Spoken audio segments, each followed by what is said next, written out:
Oke, ini slide-nya. Ini juga kayaknya nggak terlalu lama sih. Sebenarnya saya ya TikTok aja, ngobrol-ngobrol aja. Jadi modul kedua atau bab kedua di modul perkembangan teknologi komunikasi masih awal-awal. Nanti baru modul selanjutnya kalau nanti Mas Grim coba cek buka-buka, kita akan lebih teknis nih. Masih teknis tuh bahas tentang peralatan apa itu radio, apa itu sampai chip-chipnya gitulah, nanti dibahas penemuannya, siapa yang menemukan gitu. Nah, kalau ini kita sedikit belajar sejarah terkait dengan riwayat dan sejarah perkembangan komunikasi. Jadi, kalau manusia awalnya berkomunikasi itu contohnya atau dicirikan itu dengan adanya tulisan. Jadi ditemukan tulisan itu menandakan awal era di mana manusia berkomunikasi. Kemudian setelah masa penemuan tulisan, masuk ke era percetakan. Nah, di sini mulai perkembangan teknologi sangat cepat, sehingga ada perubahan drastis dalam cara orang berkomunikasi. Di era percetakan ini mulai dari nyetak tulisannya itu, artinya koran yang dicetak dan sebagainya. Kemudian nanti masuk ke media elektronika, ada alat-alat baru yang menggunakan listrik atau mesin untuk berkomunikasi. Dan masuk ada teknologi penyiaran, ada inovasi teknologi komunikasi, ada teknologi penyiaran, ada teknologi komunikasi. Jadi kalau penyiaran itu teknologinya satu arah, kayak radio, TV itu satu arah. Terus ada teknologi komunikasi. Nah, itu juga sama, ada penemuan-penemuannya bagaimana telepon ini berkembang gitu, dari mulai yang segede apa gitu. Bahasa bercandanya teman saya, telepon itu dari dulunya yang digunakan untuk nimpuk anjing gitu. Iya, Saking semakin dulu gede banget sih punya. sampai sekarang itu Sangat dulu kecil. mungkin berlomba kecil-kecilan ya, kecil-kecilan gitu, semakin kecil semakin simpel gitu. Nah, sekarang inovasi teknologi komunikasinya berupa touchscreen gitu. Dan ada lagi nih kecepatan perkembangan yang lainnya. Ini kalau saya taruh ilustrasi nih, gambar ini mulai dari orang memahat batu untuk membuat tulisan, kemudian membuat percetakan yang masih manual, tidak menggunakan mesin, kemudian menggunakan mesin sehingga memunculkan mass publication, jadi publikasi massal karena cetaknya mudah gitu. Tandanya dengan apa? Buku mulai terproduksi dengan cepat, di kopinya langsung banyak. Kemudian masuk teknologi internet masuk, kita kenal tuh mulai ada email dan sebagainya. Kemudian internet semakin masif, semakin berkembang. Sekarang bahkan ada komunikasi menggunakan sosial media, salah satunya Twitter gitu ya. Twitter, Facebook dan sebagainya. Dimana kalau kita tweet kan artinya nge-tweet ya. Tweet tuh apa namanya kalau burung tuh nge-tweet. Nah, jadi tweet itu kan artinya ngomongnya sedikit gitu ya. Tweet gitu kalau burung kan. Nah, makanya kalau Mas Grim main Twitter juga, Twitter itu cuma 140 karakter ngomongnya. Jadi kayak orang tweet aja, ngomongnya dibatasi gitu. Ngomongnya seperlunya, udah selesai gitu. Posting. Iya sih. Nah, ini karakter orang sekarang. Jadi, ini juga kalau saya melihat Twitter itu salah satu yang cerdas yang dibuat oleh pembuat Twitternya. Kalau untuk panjang ke lebar bisa menggunakan blog, bisa menggunakan update status di Facebook dan sebagainya. Tapi si pembuat Twitter juga dia melihat ada ada peluang untuk membuat sebuah sosial media yang menjadi wadah orang tuh untuk nge-tweet gitu, untuk ya ngomong seenaknya aja, tapi nggak usah panjang-panjang gitu. Nah, akhirnya Iya. terbentuklah Twitter. Ya, ini era kekinian dalam berkomunikasi. Oke. Kemudian Bagaimana awal sejarah manusia berkomunikasi? Ini ada ahli Nordenstreng dan Faris tahun 1973. Ada 4 titik penentu dalam sejarah komunikasi manusia. Pertama, ada namanya acquisition atau perolehan bahasa, yaitu pada saat yang sama dengan lahirnya umat manusia. Jadi manusia ya begitu lahir menggunakan bahasa. Ini kalau kita Muslim, kita yakin nih bahwa Nabi Adam pun ketika diciptakan Allah, kemudian masih ada di surga, dalam Al-Quran itu disampaikan tuh bahwa Allah mengajari Nabi Adam nama-nama benda di dunia ini, di bumi ini. Jadi kalau dalam surat Al-Baqarah tuh Allah mengajari Adam langsung gitu. Bunyi ayatnya saya lupa, tapi artinya saya ingat bahwa asma'aha, Allah menunjukkan nama-namanya. Jadi ada ketika saya dengar ceramah salah satunya tuh salah satu orang yang paling pintar bisa jadi adalah Nabi Adam. Karena yang ngajarin itu langsung Tuhan semesta alam gitu.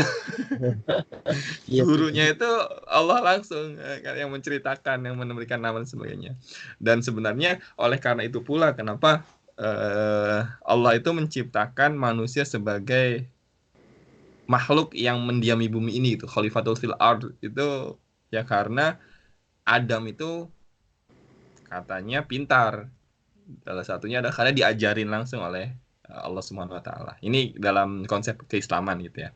Dalam konsep kita di sini bahwa kalau kita ngomongin manusia pertama ya kita kenal manusia purba dan sebagainya. Nah, ketika manusia purba itu hadir, kita juga percaya mereka bisa berkomunikasi. Nah, komunikasi udah apa? Kalau kita lihat TV kan ya mulai dari bahasa yang tidak terstruktur, kan huwa gitu kan. Kalau di film-film. Gitu. Sampai kemudian masuk ke perkembangan kedua, yaitu ketika seni tulisan berjalan dengan komunikasi. Artinya perkembangan seni tulisan juga ditemukan. Jadi setelah berkomunikasi, manusia mencoba dengan cara tulisan. Nah, tulisannya bagaimana? Kalau dalam sejarah manusia, kita sering disampaikan oleh buku-buku di beberapa gua-gua. Gua itu artinya berarti tempatnya manusia bertahan hidup. Mereka kan rumahnya di gua-gua. Nah, di gua-gua ini ditemukan lukisan-lukisan gitu. Nah, lukisan inilah yang kemudian kita maknai sebagai bentuk tulisan pertama yang dilakukan oleh manusia purba untuk berkomunikasi dengan yang lainnya. Indonesia termasuk yang punya tuh Mas Krim. Kalau Mas Krim ingat dulu pelajaran mungkin SMP apa ya. Ada di daerah Kalimantan atau di daerah termasuk Jawa juga ada tulisan-tulisan di gua, misalnya tulisan telapak tangan, tulisan cuma gambar-gambar apa kayak binatang begitu kan? Gambar-gambar binatang berburu gitu. Nah, itu adalah ciri-ciri dari fase kedua ketika manusia sudah mulai berkomunikasi. Gitu. Nah, kemudian fase selanjutnya manusia ini sudah mulai lebih canggih. Fase di mana sudah memproduksi kata-kata yang tertulis dengan menggunakan alat pencetak sehingga memunculkan atau mewujudkan komunikasi massa. Apa maksud komunikasi massa? Mungkin di mata kuliah sebelumnya ada istilahnya komunikasi massa ketika apa yang kita buat, apa yang kita informasikan itu dibaca seragam oleh yang lainnya. Maksudnya apa? Kayak misalkan kita buat tulisan, buat pengumuman nih, kita taruh di koran misalkan. Nah, itu menjadi komunikasi massa tuh karena dibaca oleh banyak orang. Nah, tulisan kita yang bisa dibaca oleh orang dalam waktu yang sama ini karena ditemukannya percetakan sehingga disebutnya sebagai reproduksi kata-kata tertulis. Artinya penggunaannya itu massal karena kita mudah sekarang untuk mencetak itu gitu. Nah, itu fase ketiga. Lalu fase keempat ini yang lebih canggih lagi dengan ditemukannya elektronik. Jadi mulai dari telegraf, kemudian radio, TV, hingga sekarang kita pakai satelit gitu. Satelit. Kalau gambar nih kita kan dulu juga nggak tahu, zaman saya Saya sering juga main aja kali. bikin Oh, iya. begitu saya. SD suruh bikin begituan. Oh iya, bentar, bentar, Ya. bentar. Berarti sama. Kita mencontohkan atau mempraktekkan teori-teori komunikasi sederhana. Ini saya dulu dari dulu tuh Mas Grim, saya beruntung nih bisa ngajarin mata kuliah ini karena saya jadi belajar terkait dengan perkembangan kayak telepon. Dulu saya waktu kecil berpikiran kok bisa ya telepon itu ditemukan gitu. Karena gimana orang dari sesuatu yang tadinya buta terhadap alat tersebut bisa menemukan dan bisa berkomunikasi antar sesama gitu. Kalau kita sekarang kan sebenarnya tinggal mengembangkan lah ya Iya sih. dari teknologi yang sudah ada gitu.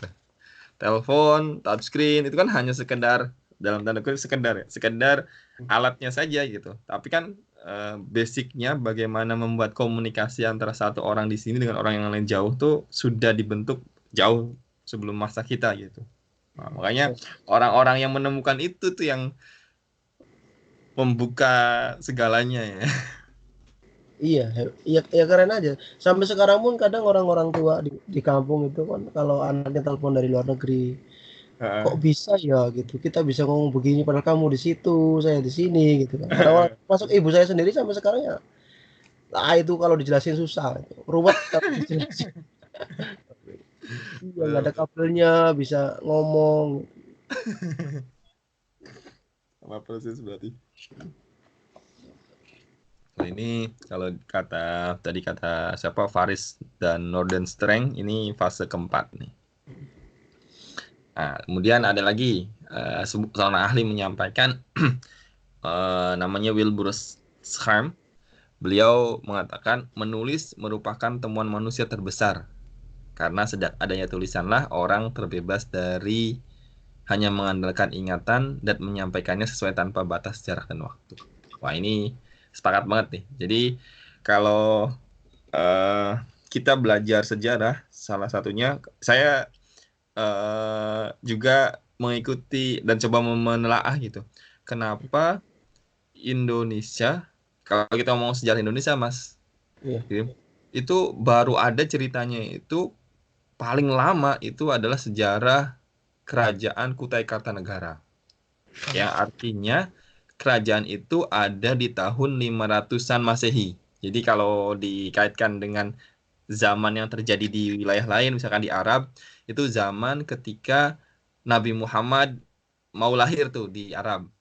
Iya. Nah, di Indonesia itu sudah ditemukan tuh kerajaan tertua di sana, di Kutai. Di Kutai itu sekarang yang akan jadi ibu kota negara baru tuh, di daerah Nah, Kalimantan Timur. Nah, di situ udah mulai tuh ada cerita-ceritanya. Oh, ada Raja Mula Warman, raja siapa, mulai punya anak, punya perusahaan, punya kerajaan dan sebagainya. Nah, kita bisa menemui cerita itu, Raja Mula Warman dan sebagainya, karena ada prasasti sebutnya kan. prasasti. Nah, prasasti itu apa sih? Prasasti itu sebuah tulisan ya. Jadi Iya. kita bisa membaca sejarah zaman dulu karena ada tulisan yang ditemukan gitu. Nah, makanya benar kata Schramm ini bahwa menulis merupakan temuan manusia terbesar karena sejak adanya tulisan orang jadi bisa menuliskan dan membuat media yang bisa diingat dan diketahui oleh orang banyak gitu. Sedangkan dulu kan modelnya ingatan ya. Jadi Iya, yang betul. ingat-ingat aja gitu. Gitu. Atau kalau kita mau mencocok-cocokkan sejarah, kita tuh sering dikasih tahu salah satu yang membuat ini kita sambungkan dengan konsep sejarah keislaman ya Mas. Misalkan Iya. sejarah keislaman itu kenapa Al-Quran misalkan. Al-Quran itu ditulis sekian puluh tahun setelah Nabi Muhammad meninggal. Kenapa nggak ditulis pas zamannya Nabi Muhammad gitu? Nah, usut punya usut, ternyata di zamannya Nabi Muhammad, di zaman ketika masih hidup itu, orang menulis Al-Quran tuh masih terpisah-pisah. Karena ya sesuai dengan wahyunya turun, kemudian ditulis gitu. Kemudian setelah ditulis diingat. Sehingga banyak orang tuh yang hafal Al-Quran, walaupun Al-Quran tuh nggak ada yang dibukukan gitu. Nah, setelah adanya beberapa peperangan, yang hafal-hafal atau yang ingat-ingat Al-Quran ini meninggal. Makanya kemudian di zamannya Umar baru dibukukanlah Al-Quran ini gitu. Jadi zamannya Abu Bakar sudah mulai difikirkan apakah iya nih kita tidak lagi menulis Al-Quran gitu. Cukup diingat aja gitu. Terus akhirnya Umar menyampaikan, ayo kita kumpulkan saja para ahli yang menghafal Al-Quran dan juga orang-orang yang menyimpan suhuf. Suhuf itu tadi tulisan-tulisan sederhana yang cuma berapa ayat saja dikumpulkan untuk dijadikan satu buku gitu. Tapi zaman Umar jadi sampai akhirnya kemudian muncul Al-Quran Mushaf Utsmani. Nah, Utsmani inilah yang sampai sekarang kita pegang sebagai sebuah Al-Quran. Poinnya yang ingin saya sampaikan adalah bayangkan ketika tulisan itu atau ketika Al-Quran itu belum dijadikan satu buku, orang itu mengandalkan ingatan. Makanya orang dulu sepertinya ingatannya itu jauh lebih kuat dibandingkan orang-orang yang sekarang. Iya, betul. Nah inilah fase di mana tulisan itu ngefek banget kepada kita. Ini ada beberapa contoh tulisan yang saya sampaikan. Ini coba kalau Mas Grim, kira-kira ini tulisan apa aja nih Mas Grim? Kayaknya yang pertama itu Mesir apa ya? Iya betul, Mesir atau disebutnya apa nih? Hieroglif. Ya. Terus kalau yang apa nih yang saya tunjuk? Ya Arab itu kan, tulisan Arab. Yakin ini Arab nih? Iya itu kan tulisan Arab. Ini Arabnya Arab modifikasi nih. Kalau karena di Arab tuh nggak ada nih. Ya yang titiknya 3, ain yang titik 3 ini. Kurang paham. Ini dulu kita menggunakan ini. Ini kalau kata orang Indonesia sebutnya Arab Pegon ya. Ini orang-orang pesantren nih biasanya menggunakan ini. Nah, atau kalau orang Malaysia ini namanya aksara Jawi, Mas. Jadi kita itu pernah memiliki tulisan resmi yang tidak mengikuti yang sekarang. Yang sekarang kan tulisannya kita tuh mengikuti Latin kan ya. Iya, Latin sekarang. Nah, sebelum Latin itu kan dikenalkan oleh penjajah, oleh Belanda. Sebelumnya ketika Indonesia masih dalam bentuk kerajaan seperti kerajaan-kerajaan Islam Melayu itu, kita itu menggunakan huruf ini yang disebut dengan aksara Jawa ini atau Arab Pegon, Arab tapi bahasanya Jawa gitu. Atau kalau kata orang Malaysia Jawi, aksara Jawi. Nah, kita menggunakan ini. Kemudian setelah datang penjajah, mereka mengganti itu tuh. Kerajaan Islam di Indonesia punah. Yang kemudian yang akhirnya bergabung adalah yang datang adalah penjajah, dan penjajah itu mengharuskan menggunakan Latin. Nah, mulai dari situlah akhirnya kita sudah tidak menggunakan lagi sampai akhirnya sekarang hilang, hanya kaum ya tadi di pesantren yang menggunakan itu.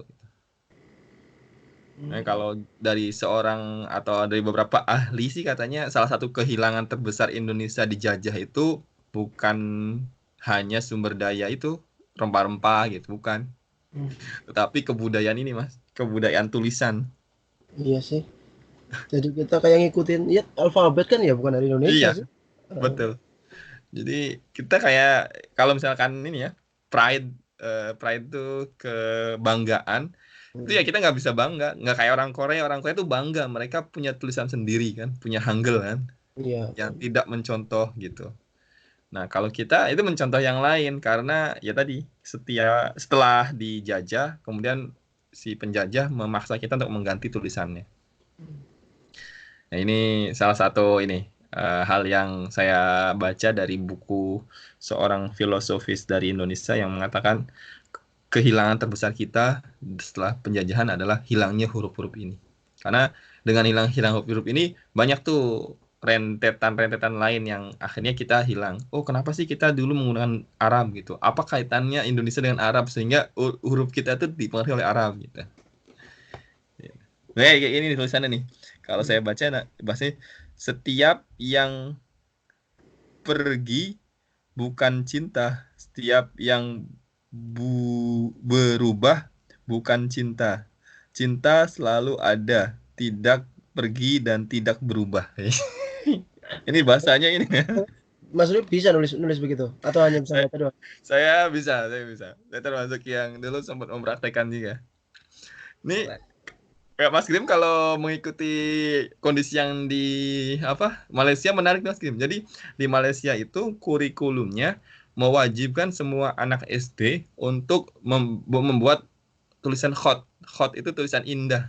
Yang istrinya tulisan indah itu adalah Jawa kuno ini atau aksara Jawi ini.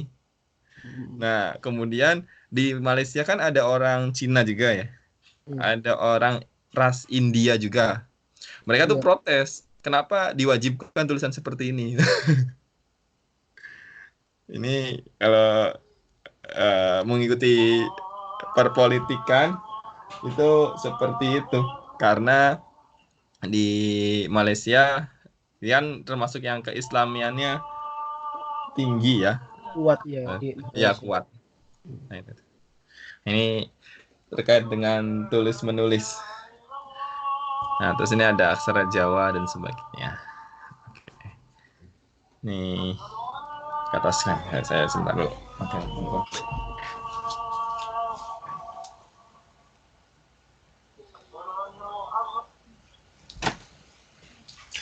Oke, sip. Oke, lanjut lagi. Nah, ini juga disampaikan dalam modul bahwa manusia itu untuk memenuhi kebutuhannya dan mempertahankan hidupnya, maka berkomunikasi yang dilakukan. Nah, komunikasi itu merupakan hal yang berkaitan langsung dengan dua perbedaan utama antar manusia dengan makhluk lainnya. Jadi yang membedakan manusia dan yang lain itu adalah berkomunikasi. Ada peribahasa bahasa Arab, saya lupa kata-katanya. Kalau manusia itu pertama disebut hayawanatun natik. Jadi hewan yang berpikir. Itu peribahasa pertama. Bukan peribahasa, apa ya bahasanya? Proverb itu ya kata-kata bijak dalam bahasa Arab. Satu laginya itu yang membedakan manusia dengan yang lain adalah manusia ini dia berkomunikasi atau ngomong. Jadi itu contoh atau perbedaan mendasar antara manusia dengan makhluk yang lainnya. Nah, manusia ini bagaimana berkomunikasinya? Bisa melalui simbol-simbol. Kemudian juga manusia mampu menggunakan dan menciptakan perkakas yang diperlukan untuk mengatasi lingkungannya. Maksudnya, kalau dia berkomunikasi, dia butuh inovasi. Orang dulu untuk manggil orang yang lain untuk kumpul di pos ronda pakai kentongan gitu. Kentongan, betul. Sekarang udah pakai broadcast message WhatsApp gitu. Iya. Sekarang ada grup WhatsApp-nya setiap praktek. Nah, itu artinya ya manusia secara naluriah dia mau menciptakan dan kemudian menggunakan yang diciptakannya itu untuk kebutuhan berkomunikasi.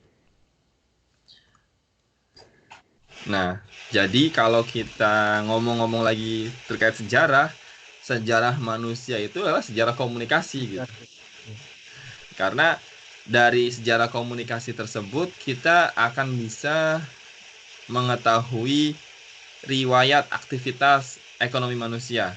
Apa maksudnya? Ya tadi kalau saya sempat cerita masalah kerajaan Kutai. Di sana kan orang berkomunikasi. Kemudian prasasti-prasasti itu menceritakan bagaimana di Kutai ada aktivitasnya gitu. Misalkan sungai-sungai di Kalimantan itu digunakan untuk proses perekonomian di sana juga gitu. Atau yang lebih maju lagi ya zaman ketika penjajahan, tadi saya sempat menyinggung juga. Ya, zaman penjajahan juga sama. Zaman ketika itu sudah mulai ada percetakan. Nah, ya ada surat-surat kabar yang menulis kejadian-kejadian zaman penjajahan. Ya sampai sekarang. Sekarang ini komunikasi menggunakan WhatsApp, menggunakan internet. Ya sama juga aktivitas tersebut digunakan untuk aktivitas ekonomi gitu. Ada e-commerce, ada tadi jualan online kan. Iya. Jadi benar-benar mempelajari sejarah komunikasi itu sama halnya dengan mempelajari sejarah manusia gitu. Sejarah manusia. Iya. Karena itu berikatan ya, evolution. Kan di gambar yang kalau saya tahu ini di evolution of communication ya. Evolusi dalam berkomunikasi ya. Gitu. Nah, ini yang tadi saya sampaikan. Di kentongan yang dulu digunakan ya sekarang tidak digunakan lagi, ya, hanya buat hiasan dan sebagainya. Iya. Selamat datang Mas Ari. Iya, selamat datang. Siap. Liburan. Kita baru habis makan. Oh, siap. Oke, kita izin duluan ya Mas Ari. Kita tadi mulai 15 menitan atau 20 menitan yang lalu. Iya. Oke deh. Ini kita lagi ngomongin ini sejarah dan riwayat perkembangan teknologi nih Mas di modul 2. Nah, ini tadi terakhir kita ngomong terkait tulisan. Jadi tulisan itu adalah penemuan terbesar manusia karena melalui tulisan itu manusia bisa membuat mengganti kebiasaannya. Jadi kebiasaannya orang dulu kalau belum ada tulisan hanya menggunakan ingatan, tapi dengan adanya tulisan kemudian orang jadi tahu apa yang mau dikomunikasikan, tidak lagi hanya mengandalkan ingatan saja. Oke. Nah, ini tadi ada gambar kentongan menurut Charik tahun 1984. Dia menyebutkan bahwa bedug atau kentongan yang digunakan untuk menyampaikan suatu pesan agar dapat kedengaran hingga jarak yang jauh merupakan sebuah milestone atau lompatan dalam perkembangan teknologi komunikasi. Karena hal ini merupakan sebuah langkah awal menuju mekanisasi. Mekanisasi itu artinya menuju penggunaan alat dalam aktivitas kita. Jadi kalau menurut Charik ini, ya dengan adanya alat berupa kentongan atau bedug itu, mulailah muncul orang mulai memikirkan kita harus menggunakan alat untuk berkomunikasi. Ya sebelum ada handphone, sebelum ada handy talk, sebelum ada telegram, sebelum ada pager, sebelum ada alat-alat yang lebih canggih itu, bedug dan kentongan adalah sebenarnya lompatan untuk itu gitu. Bagaimana orang memanggil orang yang lain yang jauh gitu. Nah, ini makanya disebutnya milestone atau batu tapal dalam perjalanan perkembangan teknologi komunikasi. Atau bisa diganti sebenarnya bedug atau kentongan ini diganti dengan lonceng. Mungkin orang Eropa nggak kenal bedug kali. Bedugnya nggak ada kayaknya. Nggak ada. Kenalnya lonceng kali. Makanya di gereja-gereja itu yang dibuat adalah lonceng gitu ya. Makanya kalau ini ya saya sambungkan dengan sejarah keislaman. Kalau sejarah Islam ketika ada azan itu kan salah satunya ikhtiar komunikasi yang dibuat dengan bermusyawarah. Jadi kalau teman-teman mempelajari sejarah, kenapa sih ada azan bunyi seperti itu dan kenapa azan itu dikumandangkan oleh satu orang gitu, oleh muadzin, oleh orang yang azan. Itu karena waktu itu Nabi mengumpulkan tuh para sahabatnya. Kita mau mendirikan sholat dan sholatnya berjamaah. Lalu untuk mengumpulkan orang bagaimana? Akhirnya orang-orang pada ngumpul tuh. Ada yang mengusulkan, oke, Nabi sarannya adalah menggunakan lonceng. Ada yang mengusulkan menggunakan trompet. Jadi tiup aja trompet gitu. Jadi orang datang. Terus ada yang kan itu sudah dilakukan oleh orang-orang Kristiani, orang-orang Nasrani, orang-orang Kristen gitu. Menggunakan lonceng. Makanya kita jangan meniru itu, masa sama gitu. Atau menggunakan trompet juga sama. Itu sudah digunakan oleh yang lainnya. Ada lagi yang mengusulkan kita tugaskan aja satu orang menggunakan kuda, kemudian keliling ngasih tahu, ayo sholat. Waktu sholat datang. Ya, Nah, itu ada yang dalam sejarahnya itu ceritanya seperti itu. Tapi kemudian itu tidak disetujui. Sampai akhirnya dalam kisah azan itu tidak ditemukan spesifik di hari itu final akan menggunakan apa orang memanggil sholat itu. Akhirnya orang pada pulang kan, sahabat Nabi dan sahabat Nabi. Nah, ketika itulah kemudian sahabat Bilal, bukan sahabat Bilal, sahabat Umar atau siapa itu bermimpi mendengarkan bentuk azan yang seperti sekarang. Allahu Akbar, Allahu Akbar. Asyhadu alla ilaha illallah sampai selesai gitu. Hayya 'alas shalah dan sebagainya. Nah, di mimpi itu ternyata tidak hanya satu orang yang memimpikan itu. Nabi, Umar, sahabat yang lain itu memimpikan itu, dan ketika berkumpul diomongkan, loh kok mimpinya sama gitu. Nah, ternyata ya diketahui bahwa itu adalah ya petunjuk dari Tuhan, dari Allah Subhanahu wa taala untuk cara memanggil orang azan gitu. Akhirnya ya disepakati bentuknya seperti itu. Nah, kemudian Nabi menunjuk Bilal bin Rabah untuk menjadi muadzin, menggunakan azan, naik ke masjid. Dari masjid itu kemudian mengirimkan azan. Nah, dari situlah start kemudian digunakan azan dalam memanggil orang untuk sholat. Gitu.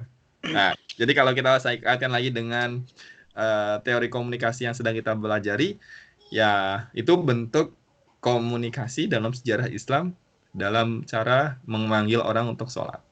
Gitu. Nah, begitu nyampe Indonesia, kita double-double kan? Di masjid-masjid punya kentongan, punya bedug. Iya sih. Jadi pakai bedug dulu atau pakai kentongan dulu, kemudian pakai azan gitu. Mungkin dulu kalau azan aja nggak kencang kali, suaranya nggak kedengaran, tapi kalau kentongan, bedug, satu kampung mungkin bisa kedengaran gitu. Dug dug dug dug gitu. Gitu. Masa kecil saya termasuk masih menemukan kentongan di musola rumah saya. Jadi saya masih menggunakan kentongan tuh sebelum azan dulu. Saya juga menangin kok di tempat ini. Oh, senangin ya. Kalau ini. Iya, dulu masih sih. Ya, sekarang sudah jadi barang antik kan. Iya, nggak dipakai. Pas Jumatan doang dipakai. Oh iya, sama berarti. Sama persis. Pas Jumatan aja dipakai. Iya. Oke. Kita balik lagi ngomongin tulisan. Ini terkait dengan ditemukannya tulisan. Jadi tulisan itu ditemukan berkaitan dengan proses awal urbanisasi karena masyarakat menjadi begitu kompleks sehingga suatu pemerintahan tanpa bantuan tulisan dan hanya mengandalkan kemampuan daya ingat itu tidak cukup. Nah, ini bisa di-track nih dalam sejarah-sejarah peradaban. Jadi kalau teman-teman pernah dengar ini nggak, Babilonia? Iya, Babilonia. Nah, pernah dengar ya? Kalau sekarang tuh kira-kira Babilonia itu di daerah mana tuh? Kurang. Enggak Mas Krim? Atau Mas Ari? Ya nggak paham. Nggak tahu sih. Nggak tahu ya. Babilonia itu dulu kerajaan zaman dulu yang maju di daerah Sungai Eufrat. Sungai Eufrat itu berarti sekarang di mana? Di Efrat berarti di Mesir apa tuh? Kalau Mesir Sungai Nil. Ini. Oh iya sih. Nggak tahu. Kalau Eufrat tuh di daerah sekarangnya Iran, Irak. Nah, makanya di Eufrat itu sungai dari zaman dulu. Karena kan orang zaman dulu tuh mereka tinggal di daerah yang subur ya. Daerah subur itu artinya daerah yang ada airnya gitu. Makanya teman-teman silahkan aja searching dimanapun, banyak kerajaan-kerajaan dulu itu berkembang di daerah dekat-dekat sungai. Karena di dekat sungai itulah orang tuh bisa hidup, bisa nanam tanaman, bisa bertani gitu. Ya tadi ngomongin Malaysia Mesir, ya Mesir ada Sungai Nil gitu. Makanya kan ada kerajaan juga ya. Gitu. Kemudian di Eufrat ini ada salah satunya yang paling besar ada Babilonia. Nah, ngomongin Babilonia dengan tulisan, apa yang saya ingin sampaikan? Di Babilonia mereka juga punya tulisan. Nah, tulisan yang digunakan oleh Babilonia ini salah satunya adalah untuk menulis hukum-hukum atau undang-undang yang berlaku di daerah Babilonia tersebut. Makanya ada namanya hukum Hammurabi kalau teman-teman. Itu salah satu raja terkenal adalah Raja Hammurabi, di mana dia membuat undang-undang aturan dalam kehidupan masyarakat Babilonia. Nah, aturan-aturan tersebut dituliskan gitu. Makanya kalau sekarang ini tadi disampaikan bahwa perkembangan tulisan itu berkaitan dengan proses awal manusia yang memiliki corak yang lebih kompleks tadi dalam bentuk kerajaan. Orang tuh ya kalau berkerajaan ada raja, ada yang diatur. Nah, untuk mengatur orang lain bagaimana caranya? Harus ada aturan. Aturan ini bagaimana agar orang tuh tahu semua? Harus ditulis. Tulis. Nah, kalau cuma mengandalkan ingatan, ya orang belum tentu tahu aturannya gitu. Aturan kehidupannya bagaimana. Maka berkembanglah tulisan. Nah, kalau kata Tehranian tahun 1982, dia menyampaikan bahwa tulisan juga merupakan kebutuhan dalam perdagangan. Karena ukuran dan nilai barang harus dituliskan dan disepakati bersama oleh pihak-pihak yang melakukan tukar-menukar. Jadi, perkembangan sejarah komunikasi, spesifiknya adalah tulisan, ya dia akan mengiringi juga perkembangan ekonomi gitu. Ya, salah satunya kalau dalam bentuk perdagangan manusia, ya harus ditulis juga bahwa nilai barang dan ukuran barang itu harus diketahui dan disepakati oleh bersama. Nah, bagaimana untuk diketahui dan disepakati? Ditulis. Ini cikal bakal atau hal mendasar kenapa dibutuhkan tulisan. Ah, sekarang tebak-tebakan. Mumpung ada Mas Adi juga. Tadi saya sudah tebak-tebakan sedikit dengan Mas Grim. Nih teman-teman bisa lihat di layar laptop atau handphonenya. Iya. Tebak nih, huruf apa aja nih? Ini huruf apa? Jawa, Soroko. Jawa. Soroko. Ya ini. Hafal ya. Kalau ini huruf apa? Apa itu ya? Itu Kira-kira itu ya? Rusia bukan ya? Oh iya benar, Rusia. Iya. Rusia, Uzbekistan nih pakai kayak gini-ginian nih. Iya. Kalau ini apa nih? Itu kayak apa? Oh, itu India. India. Ini spesifiknya ini Bangla. Ini orang Bangladesh. Bangladesh. Oh. India dan Bangladesh memang agak-agak mirip. Hindi ini. Ini Bangla nih. Ini mah suku Arab. Arab tahu lah ya pokoknya ya. Nah, ini apa nih? Jepang. Nah, kalau Jepang kan ada dua ya. Apa aja tuh?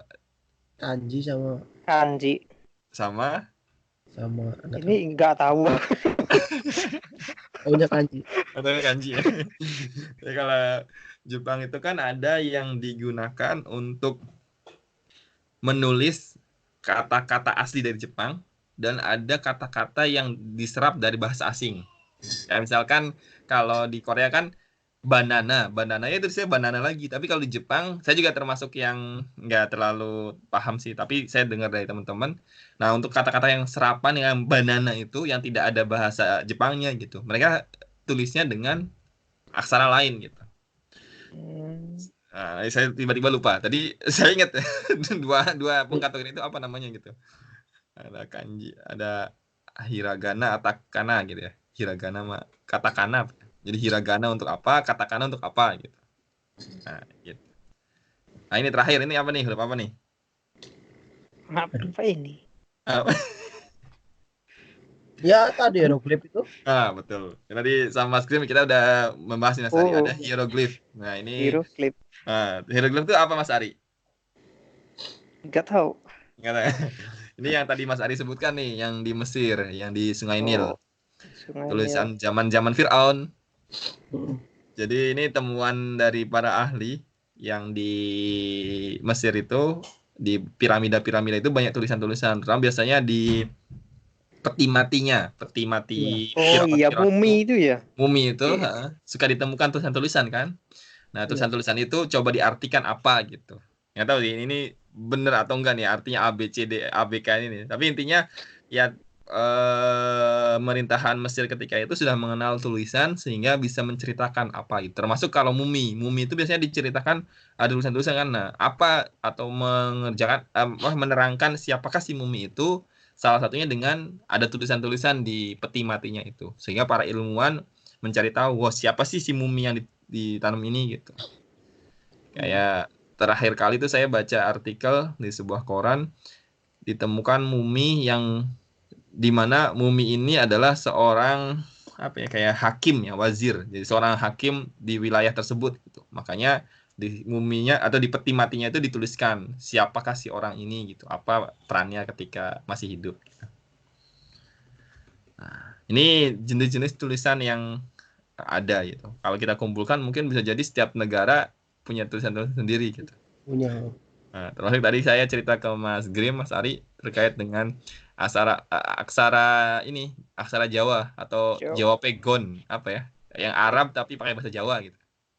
Iya. Oh iya dulu ada sih. Orang pesantren masih make nih. Jadi untuk mengartikan kitab-kitab kuning, mereka tuh menggunakan tulisan aksara Jawa itu atau Jawa itu Arab Jawa gitu. Oke. Next. Nah, kemudian tulisan juga tidak hanya berfungsi sebagai suatu pembantu ingatan atau untuk manusia itu menuliskan waktu. Nah, tetapi tulisan juga dapat digunakan untuk meningkatkan komunikasi dalam ruang. Apa maksudnya? Jadi tadi saya sampaikan ke Mas Krim, dulu Indonesia bisa diketahui sejarah tertua Indonesia itu ada kerajaan namanya Kerajaan Kutai.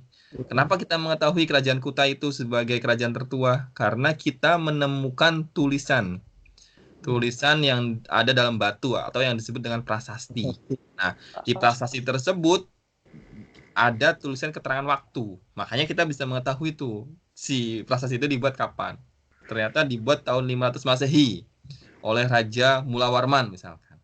Nah, disitulah kita mengetahui bahwa tulisan itu fungsinya juga sebagai pengawet waktu atau orang bisa mengetahui dari tulisan dengan mengaitkannya dengan waktu. Nah, selain itu, tulisan juga bisa meningkatkan komunikasi di dalam proses komunikasi manusia. Gitu. Nah, tulisan juga ini berperan sebagai pengirim pesan, terutama pesan rahasia yang tidak dapat diketahui oleh pihak luar. Nah, ini sudah era modern ya. Era modern orang menggunakan sandi-sandi, kode-kode yang kemudian bisa dibaca oleh yang kita kirim tapi tidak dibaca bersangkutan oleh yang ngirim pesan gitu. Nah, ini mulai misalnya era peperangan nih, era-era ketika ya kerajaan-kerajaan saling berkomunikasi untuk melawan musuhnya itu dengan cara kode-kode rahasia seperti ini. Nah, kemudian jadi seni menulis atau tulisan merupakan suatu privilege, keistimewaan yang eksklusif di kalangan pemegang kekuasaan dalam masyarakat dan untuk melayani negara. Jadi kalau tadi saya sebutkan contoh-contoh di Babilonia, Raja Hammurabi punya tulisan-tulisan untuk membuat aturan hukum. Nah, itu ya artinya tulisan itu memang sangat kaitan dengan kekuasaan sangat erat gitu. Sehingga orang yang bisa nulis ya dia termasuk orang yang akan mempengaruhi kekuasaan di wilayah tersebut. Gampangnya gini aja deh. Ini kalau ngomongin sejarah tadi Babilonia kejauhan. Nah, zaman saya kecil aja itu saya suka diceritain oleh nenek kakek saya. Beliau menyampaikan bahwa uyutnya saya itu, bapak ibunya dan kakek nenek saya itu. Jadi saya ini orang keempat nih, disampaikan bahwa mereka itu ini juru tulis desa. Wow. Nah, jadi juru tulis desa itu yang tukang nulisin tuh, mulai dari akte tanah, akte kelahiran itu dituliskan. Nah, dengan jabatan itu akhirnya ya dari segi ekonomi buyut saya tuh termasuk yang menengah ke atas di desanya, iya. Karena mengetahui dan tidak buta huruf lah ya, paling tidak gitu. Di saat dimana orang-orang tuh tanda tangan aja nggak bisa, pakainya cap jari gitu kan. Iya, pakai cap jempol itu biasanya. Cap jempol. Nah, kalau saya diceritakan oleh kakek nenek saya itu buyut saya itu bertugas seperti itu. Nah, makanya ya benar dari kata ini bahwa orang yang bisa menguasai tulisan, kemudian bisa menerapkannya, dia akan memiliki privilege, memiliki keistimewaan di dalam masyarakat. Ya, tadi sebagai juru tulis salah satunya. Dan yang lebih spesifik lagi, benar kalau kaitannya dengan buyut saya, tugasnya jadi melayani masyarakat gitu. Jadi orang mau jual beli tanah, ya butuh juru tulis, dibantu tuliskan. Tinggal nanti yang jual tanahnya cap tangan aja, cap jari aja di mana gitu. Gitu. Ini. Saya tebak-tebakan. Kalau ini ada yang tahu apa nih Manon ini siapa? Raja Sejong. Oh, Raja Sejong. Mas Ari, Mas Krim tahu nih ya. Ada yang menarik gak dari Raja Sejong ini, Mas Ari atau Mas Krim? Ya pencipta Hangul itu. Pencipta Hangul, wis mantap. Jadi kalau kita jalan-jalan ke mana Gwanghwamun ini ya, atau Gwanghwamun ya. Di depan Gwanghwamun itu ada patung besar tuh. Nah, ini bisa di ini Sejong Daehwang. Sejong Daehwang itu berarti kaisar atau raja ya, Raja Sejong. Nah, ini juga tadi saya sampaikan ke Mas Grim, salah satu yang membuat orang Korea bangga itu mereka punya tulisan sendiri, Mas Ari. Mereka punya karakter sendiri. Karakter itu maksudnya alfabetnya sendiri gitu. Yes. Karena ciri dari kebudayaan, dari peradaban maju itu ketika masyarakatnya memiliki produk berupa tulisan sendiri. Jadi kalau kita berkaca semakin jauh, Mesir atau zaman Fir'aun mereka punya hieroglif. Kemudian kerajaan mana lagi punya tulisan apa lagi, punya apa lagi. Itu menunjukkan bahwa mereka itu beradab, memiliki kemajuan dalam teknologi komunikasinya. Nah, si King Sejong atau Raja Sejong ini, beliau pernah berkata nih. Jadi kalau teman-teman masuk ke Gwanghwamun, di depan patung ini teman-teman lurus, itu nanti ada daerah masuk ke bawah tuh, ke bawah tanah itu. Nah, di sana tuh ada museum. Nah, saya pernah foto kata-kata yang bagi saya menyentuh yang dibuat oleh Sejong ini. Nah, kata-katanya kurang lebihnya sama dengan yang seperti ini nih, bahwa dia itu ketika menjadi raja sangat sedih. Ini gampang ini ya. Ini aja interpretasi bebasnya aja, bahwa dia sangat sedih karena banyak orang Korea ketika itu dia tidak bisa belajar bahasa Cina karena karakter Cina itu sangat lengkap dan sangat ribet. Sampai sekarang pun mungkin teman-teman kalau lihat Cina akan sulit karena ngomong misalkan katakan nulis Mas Ari kan ada ARY atau ARI. Ari dengan penggunaan misalkan matahari, ada arinya juga kan. Itu pasti tulisannya beda. Karena mereka tidak menggunakan alfabet yang ARY itu. Jadi Ari untuk kata orang, Ari untuk matahari gitu. Itu beda tuh, Mas. Sehingga banyak orang Korea itu buta huruf. Atau yang di sisi lain, banyak orang Korea tidak bisa mengekspresikan dalam bentuk tulisan karena tidak ada tulisannya di Cina itu. Makanya oleh karena kesimpatikan Raja Sejong tadi, akhirnya dia menemukan 28 huruf yang kemudian huruf ini sangat mudah dipelajari. Kemudian dia berharap dengan adanya huruf ini kualitas hidup orang Korea itu meningkat. Dan dia menemukan ini tahun 1446, artinya sekitar 600 tahun yang lalu lah. Berarti Hangul yang sekarang kita gunakan, yang sekarang kita pelajari itu termasuk huruf yang baru dan diciptakan oleh seorang raja yang menurut saya hebat ya. Karena dia punya sense untuk memperhatikan rakyatnya ya. Rakyatnya nggak bisa bahasa Cina gitu, nggak bisa baca butuh huruf, akhirnya dia menciptakan huruf sendiri. Dan memang ya kita sudah belajar, kita sudah menggunakan itu relatif mudah gitu. Ini ngomong-ngomong tulisan nih, salah satunya Sejong Daehwang yang paling baik kita contohkan. Sampai sini ada yang ditanyakan nggak, Mas Ari atau Mas Grim?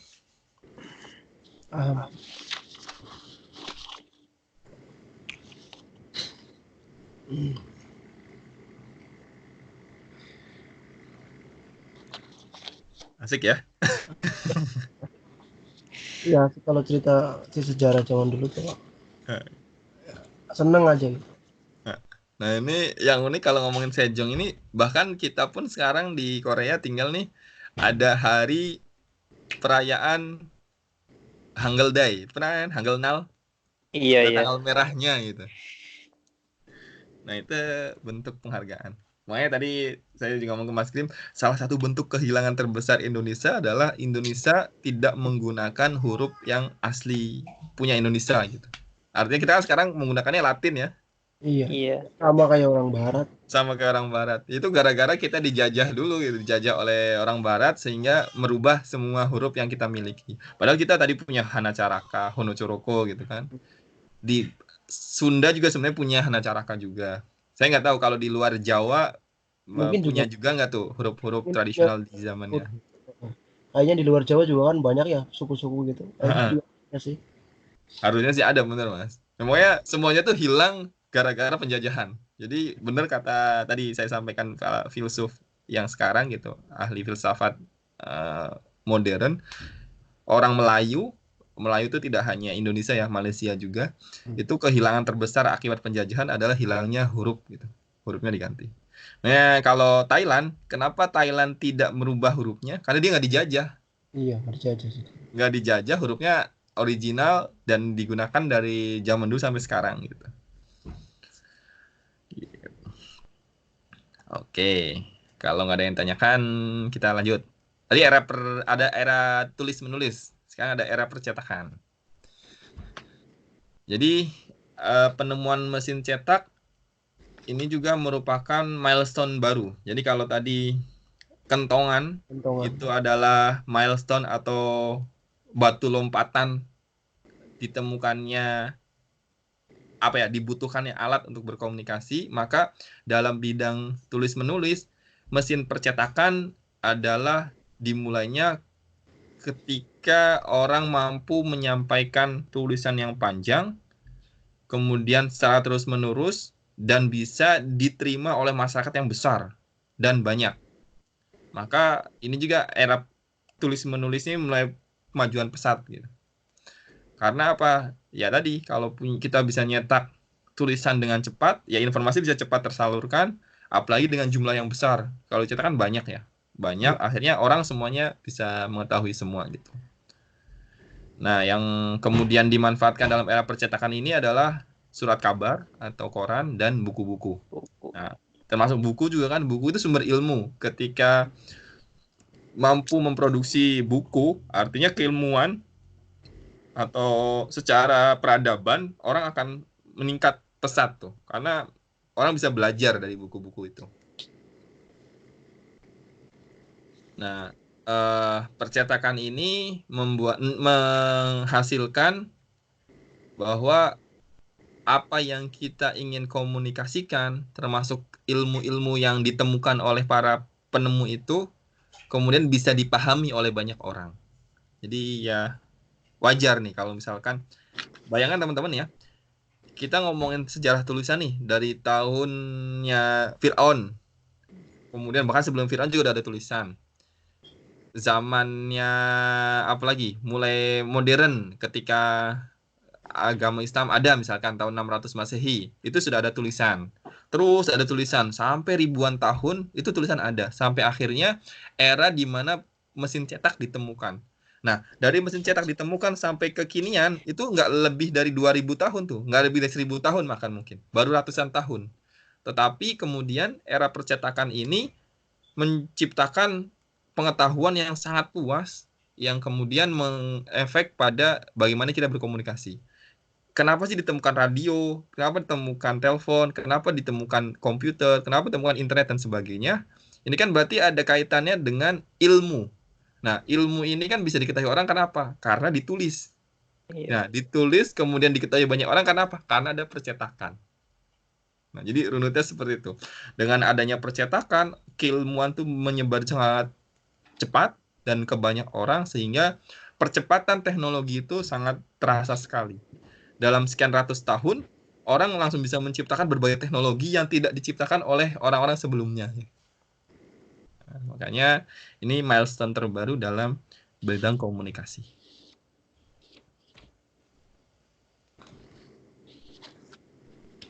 Nah, kalau kata Parker, percetakan juga merupakan faktor kunci dalam terjadinya revolusi industri. Nah, pertemuan sebelumnya kita sudah bahas tuh ya, revolusi industri. Revolusi industri 1, 2, 3, 4. Nah, yang menyebabkan revolusi industri ini sangat cepat juga karena adanya faktor percetakan ini. Faktor ilmu komunikasi. Faktor orang berkomunikasi dengan sangat cepat. Gitu. Nih dulu percetakan masih sederhana ya. Sekarang mah sudah, kalau ngomong percetakan tuh bayang ini kayak ngeprint aja lah. Ngeprint dari komputer ke printer gitu. Ketik-ketik langsung ke print. Gitu. Nah dulu mungkin masih pakai alat-alat sederhana bagaimana mencetak gitu. Gitu. Atau kalau lebih jauh lagi sebenarnya, ya selain bentuk tulisan, percetakan, yang fenomenal adalah ditemukannya kertas. Kalau nggak salah minggu lalu saya sampaikan tuh, kertas kan ditemukannya di mana tuh Mas Arya, Mas Grim? Kertas. Nah,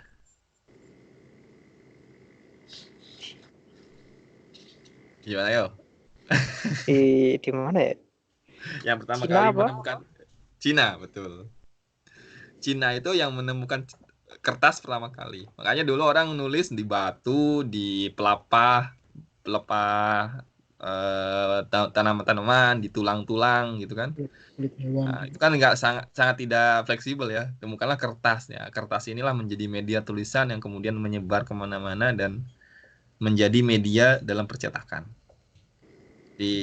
Makanya saya lagi kalau saya hubungkan dengan keislaman gitu, teori keislaman atau sejarah-sejarah Islam, ya ada kata-kata tolabul ilmi ila bisin ya, belajar ilmu walaupun sampai ke negeri Cina. Nah pertanyaannya kenapa orang Arab harus membayangkan perginya terus ke Cina gitu? Kenapa nggak ila bil apa ya sampai ke Australia atau sampai ke Inggris gitu?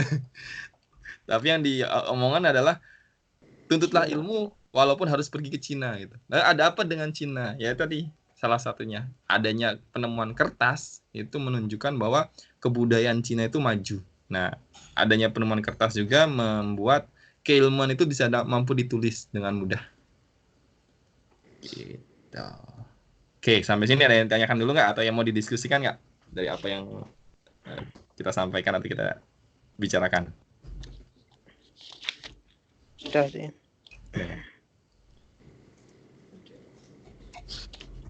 Nih saya tunjukkan kumpulan foto-foto. Foto-foto bagaimana industri percetakan di zaman awal-awal ditemukan merubah pola komunikasi orang-orang. Ya zaman sekarang sih orang nungguin mobil, nungguin apa sambil bacanya handphone. Sekarang orang ini ya, orang nggak begitu apa sih? Semua berita rata-rata kan penyebarannya secara online itu. Betul. Itu zamannya kita sekarang Mas Tim. Nah, zaman orang dulu ternyata kayak gini nih foto-fotonya. Yang kita sebut tidak efisien itu dulu menjadi primadona, Mas.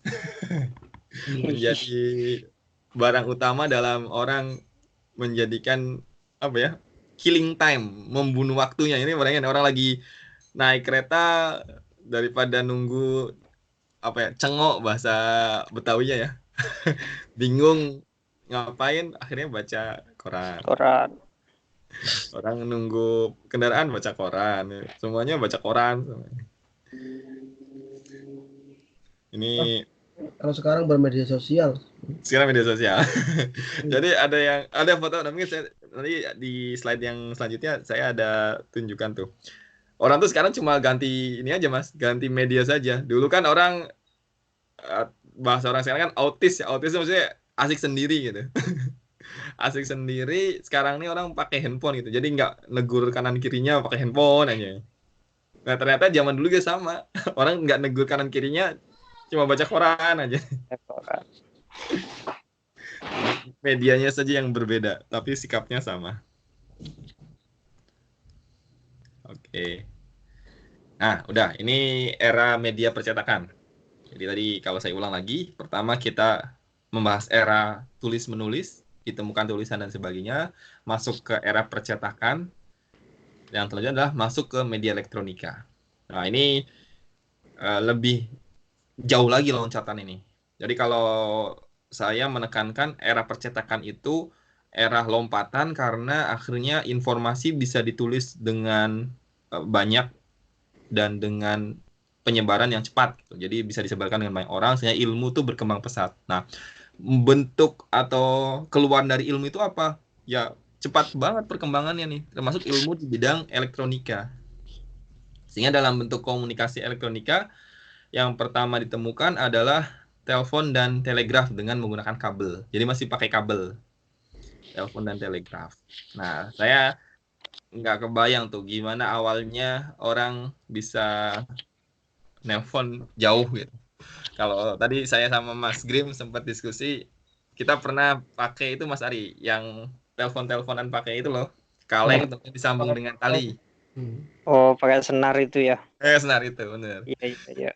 Nah, itu kan ide dasarnya tuh ya, ide dasar bahwa orang berkomunikasi dengan sangat sederhana menggunakan itu. Gitu. Kemudian ini ada yang kenal Sandi Morse nggak? Morse. Iya, saya kenal. Nah, Orang pramuka. wih, mana berarti hafal ya Morse-nya. Dulu. Saya nggak sama sekali nggak hafal tuh Mas Ari atau Mas Grim karena suka bolos pramuka. Saya dulu hafal main hafal kalau orang ini Morse waktu pramukaan tapi. Iya. Saya ingat banget belajar Sandi Morse ini hanya gara-gara waktu SMP mau ada kemah bersama, kemudian ada lomba membaca Sandi Morse ya. Gara-gara itu doang saya belajar, tapi setelahnya nggak belajar lagi dan akhirnya lupa. Nggak dipakai sih, lupa sih. Nah, ini nama Morse atau Sandi Morse itu diambil dari nama orang, Samuel Morse. Dia orang yang pertama kali mengembangkan sistem telegraf yang kemudian mampu membuat komunikasi antara dia dan orang yang menerima di daerah Washington dengan Maryland, di kota yang berbeda antara si Morse dan temannya ini. Nah, kemudian ini Sandi Morse, makanya disebut dengan Sandi Morse karena dia orang yang terkenal dalam bidang komunikasi. Kemudian lebih awal lagi atau maju kemudian di 60 tahun kemudian ada namanya lengkapnya Philip Marconi atau siapa ya? Pokoknya Marconi lah. Dia menghubungkan transatlantik. Transatlantik itu maksudnya apa?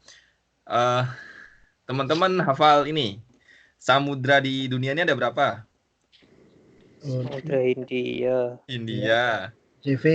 Pasifik. Terus Samudra Atlantik. Nah, ini 3 samudra besar. Samudra Atlantik, Samudra Pasifik, sama Samudra Hindia. Kalau Samudra Atlantik ini dia memisahkan benua mana dengan benua mana nih? Atlantik.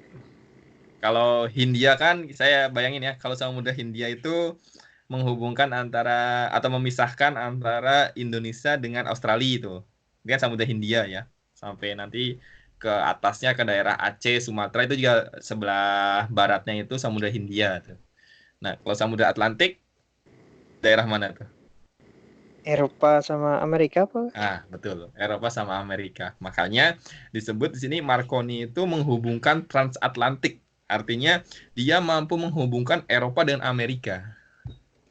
Nah, itu sudah dilakukan orang 100 tahun yang lalu tuh Mas untuk menghubungkan itu. Nah, ini juga sebuah milestone bagaimana kemampuan alat atau kemampuan media elektronik ini mampu menghubungkan orang yang ribuan kilometer jauhnya dari Eropa ke Amerika. Nah, saat ditemukannya oleh Marconi ini metode komunikasi antar benua, maka secara prinsip semua dunia ini terhubung karena jarak tidak lagi menjadi masalah. Ya, buktinya sekarang nih. Mas Ari ada di Chongju ya. Chongju apa? Chongju ya? Chonan, sorry. Di Chonan, Mas Grim ada di Yangsan, saya ada di Daejeon. Nah, ini kita bisa komunikasi karena jarak tuh sudah tidak lagi mempengaruhi kita berkomunikasi. Iya. Nah, ini karena apa? Karena ada media elektronik. Nah, di dalam media elektronik itu ada tadi di awal saya sempat menyampaikan secara singkat ada fase-fasenya Mas Ari. Ada namanya teknologi broadcasting atau penyiaran yang intinya teknologi ini hanya satu arah. Jika radio kan nggak TikTok ya, nggak langsung dua arah gitu. Cuma satu orang ngomongin. Nggak ada. Iya, betul. Nah, ketika fase ini dimulai di tahun 1910 sampai 1920-an. Nah, dalam pemanfaatannya ini lebih ke arah dimanfaatkan untuk memberi petunjuk atau instruksi. Makanya media broadcasting ini digunakan untuk menghindari segala ekstremitas atau sesuatu informasi yang dilebih-lebihkan.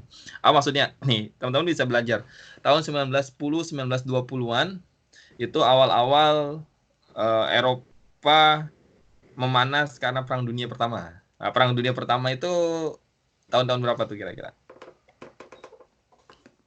Ada yang tahu nggak Perang Dunia Pertama? Nggak tahu sih. Orang Eropa dulu ketika berkomunikasi itu radio, sampai zamannya kita merdeka pun radio, bahkan sampai zaman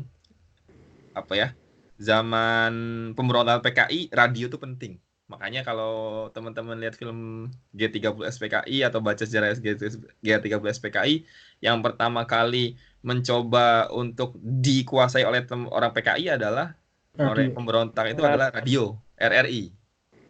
Nah, kenapa? Di sanalah pusat komunikasi tuh. Kalau dengan RRI-nya direbut, mereka bisa menyebarkan informasi segala hal. Halnya kalau ketika kasusnya PKI kan, PKI ngambil radio kemudian menginformasikan telah terbentuk Dewan Jenderal yang akan mengkudeta Soekarno. Maka oleh karenanya Dewan Jenderal diamankan dan sebagainya gitu. Nah, kemudian di film itu kan Soeharto membuat pasukan untuk merebut kembali RRI itu dari tangan PKI gitu. Nah, dari situlah kemudian disampaikan bahwa yang membuat kekacauan adalah bukan Dewan Jenderal. Dewan Jenderal ada isu yang diembuskan oleh PKI. Yang terjadi adalah PKI melakukan pemberontakan dan sebagainya. Poinnya adalah radio di situ sangat penting. Bahkan di tahun 1960-an. Kalau lebih mundur lagi, tadi saya sampaikan zaman Perang Dunia Pertama. Nah, zaman Perang Dunia Pertama itu, ya di situ juga sama. Negara-negara menyampaikan informasi itu ya lewat saluran beberapa radio atau broadcasting penyiaran. Nah, ini awal mulanya. Kemudian bergerak lebih ke arah sini bahwa penyiaran yang digunakan oleh negara-negara atau orang-orang komunikasi juga dimanfaatkan untuk membimbing, mendidik agar apa? Agar orang-orang memiliki pola pikir yang baik, yang sama. Kemudian juga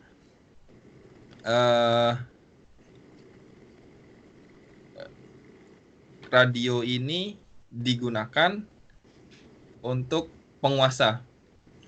Saya minggu lalu barusan baca katanya dulu itu, ini gara-gara bacanya ini. Teman-teman tahu informasi update orang Belanda menyerahkan kerisnya Pangeran Diponegoro nggak? Oh iya. Iya. Tapi palsu katanya yang diserahkan. Maksudnya bukan yang punyanya Diponegoro aslinya. Tapi konfirmasi ya emang itu sih gitu, sama keluarganya dikonfirmasi. Kalau secara sejarah kan yang jadi keributan kan karena dulu itu yang diambil Nogosiluman, kenapa yang dikembalikan bukan itu. Tapi ternyata keris itu walaupun namanya Nogosiluman bisa saja dapurnya bukan Nogosiluman. Seperti yang tersimpan di Yogyakarta ada keris Kiai Carubuk, tapi itu bukan dapurnya Kiai Carubuk gitu. Yang dikonfirmasi sama keluarganya sendiri, keluarga Diponegoro. Mas Grim hafal semua namanya nih. Kalau yang begitu saya lumayan senang sih bahasa sejarahnya. Nah, saya kenapa nanyakan itu? Saya juga gara-gara ada informasi itu akhirnya mengikuti tuh informasi-informasi lain terkait dengan hubungan Indonesia dengan Belanda. Nah, kaitannya dengan apa yang saya sampaikan sekarang teknologi penyiaran itu ternyata itu kan kalau zaman Diponegoro berarti tahun 1830-an ya. Karena perang Diponegoro itu 1825 sampai 1830. Kemudian Diponegoro ditangkap, diasingkan sampai meninggal dunia gitu. Kemudian ya salah satunya katanya ya itu lagi debatable tuh, kenapa keris itu bisa ada di sana gitu. Apakah dirampas atau ya Pangeran Diponegoro sendiri memberikan itu kepada pihak Belanda atau gimana gitu. Nah, tapi yang paling ingin saya sampaikan adalah ternyata di fase-fase itu, jadi setelah perang Diponegoro itu Belanda itu mengalami kebangkrutan karena perang Diponegoro itu perang yang paling besar mengambil kekayaan Belanda. Jadi Belanda itu sampai bangkrut, makanya kenapa Belanda itu minta timbal balik kerugian dari peperangan itu gitu. Salah satunya mengambil semua harta-harta kerajaan-kerajaan di Jawa, Mataram dan sebagainya. Sampai mulai setelah Diponegoro kalah itu atau dihianati itu, akhirnya di Indonesia dilakukan metode tanam paksa. Nah, tanam paksa ini dimanfaatkan oleh Belanda untuk mengambil kekayaan sebanyak-banyaknya untuk Indonesia, untuk Belanda gitu. Nah, kemudian di saat yang bertepatan dengan itu, Belanda itu sempat kalah oleh Prancis dan Jerman. Jadi ini sih 50 tahun kemudian atau 60 tahun kemudian kan ada perang dunia pertama. Oh, berarti hampir 100 tahun ya. Pokoknya Belanda itu pernah diserbu oleh Jerman sehingga wilayah Belanda itu dikuasai oleh Jerman, teman-teman. Makanya di situ ada perang dunia pertama. Nah, ketika Belanda dikuasai oleh negara lain, oleh Jerman, si rajanya ini, ratu-ratunya ini pada ngungsinya ke Inggris. Nah, di Inggris itulah kemudian pertanyaan gini, Belandanya aja dikuasai negara lain, sedangkan Belanda menjajah Indonesia. Nah, terus yang jajah Indonesia jadi siapa nih? Karena Belandanya sendiri secara kekuatan mereka sudah nggak ada nih, negara udah kalah. Nah, ketika itu Ratu Belanda itu mengatakan lewat radio. Nah, ini poinnya. Lewat radio dia mengatakan bahwa akan memberikan kemerdekaan untuk Indonesia. Jadi ada filenya. Nah, kaitannya dengan keris tadi, gara-gara ada tadi ceritanya ada keris, kemudian file-file sejarah itu kemudian akhirnya muncul semua, termasuk file sejarah yang mengatakan bahwa Belanda itu dulu sempat menjanjikan kemerdekaan Indonesia. Nah, salah satu bentuk file yang diterbitkan adalah file omongan Ratu Belanda melalui radio yang diumumkan secara masif. Itu tujuannya apa? Tujuannya agar sebagai ini Belanda itu tidak hilang muka. Kan negaranya dijajah, masa menjajah negara lain gitu. Iya sih. Makanya dia bilang agar jajahannya ini tidak lepas dari tangannya sendiri, dia mengatakan Belanda akan memberikan kemerdekaan untuk Indonesia gitu. Tapi itu ternyata tidak terjadi, ya, ngomongan doang gitu. Sampai akhirnya Belanda dikalahkan oleh Jepang dulu, baru mereka menyerahkan Indonesia ke Jepang gitu. Iya sih. Nah, itu yang saya sampaikan adalah bahwa radio digunakan juga oleh orang yang berkuasa untuk menyampaikan informasi gitu. Nah, salah satunya cerita bagaimana Ratu Belanda itu menginformasikan kepada warga negara atau dulu disebutkan Hindia ya, penduduk Hindia, bukan Indonesia ini, Hindia ini bahwa akan diberikan kemerdekaan walaupun kondisinya ketika itu Belanda sedang dikuasai oleh Jerman. Gitu. Nah, ini perkembangan teknologi penyiaran atau broadcasting.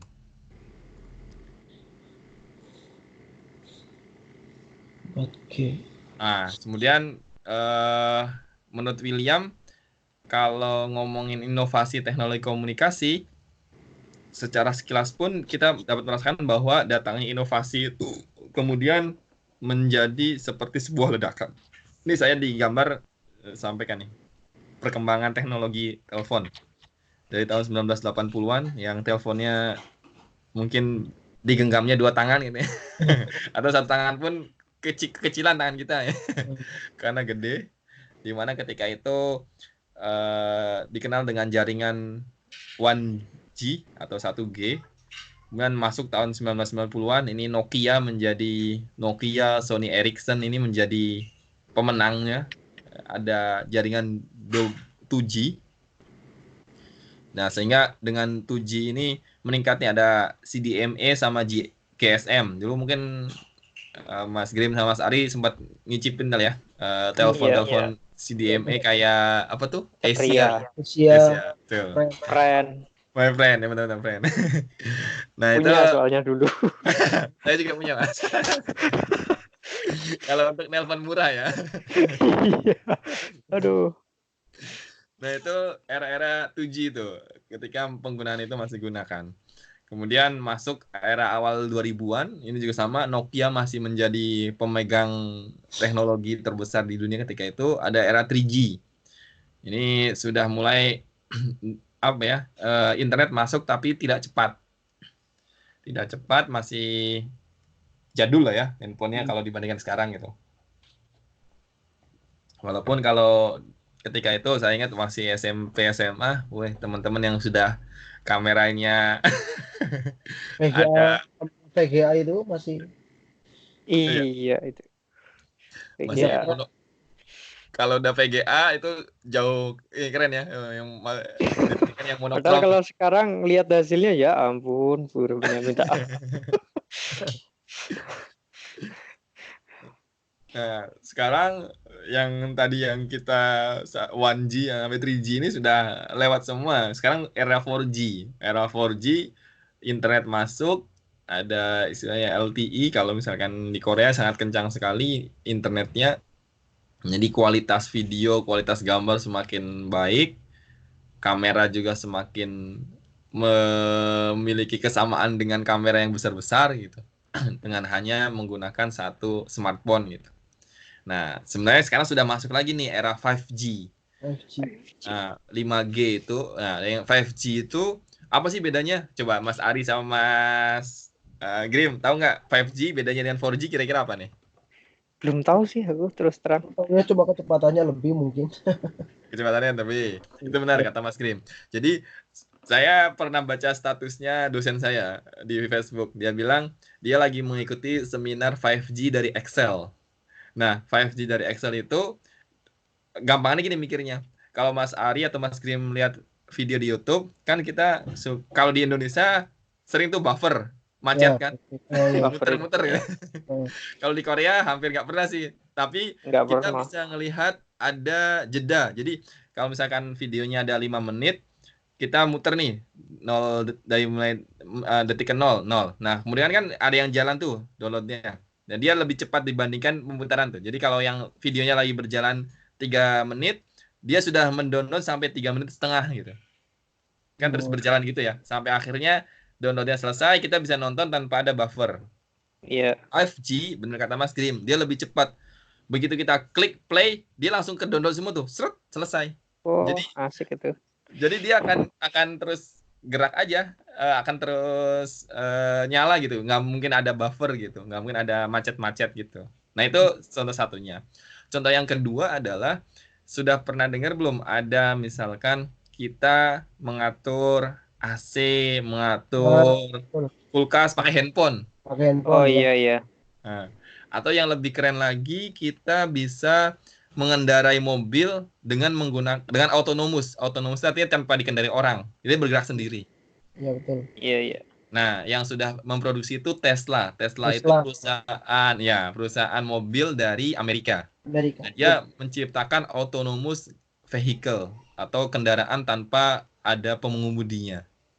Nah, itu menggunakannya 5G. Kenapa 5G? Tadi yang diperlukan dalam internet itu kan apa? Kecepatan. Jadi semakin cepat, semakin tidak ada putus, maka artinya kita tuh bisa mengontrol sesuatu.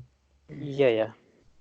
Kan tadi bener, bayangin ya, kalau YouTube kan sudah kebayang tuh. Nah, sekarang nih gimana kita bisa menghubungkan secara real time? Tadi contohnya mobil itu nggak boleh tuh ada istilahnya internetnya macet. Karena kalau internetnya macet, dia bingung nanti belok kanan, belok kiri, atau dia nabrak nanti.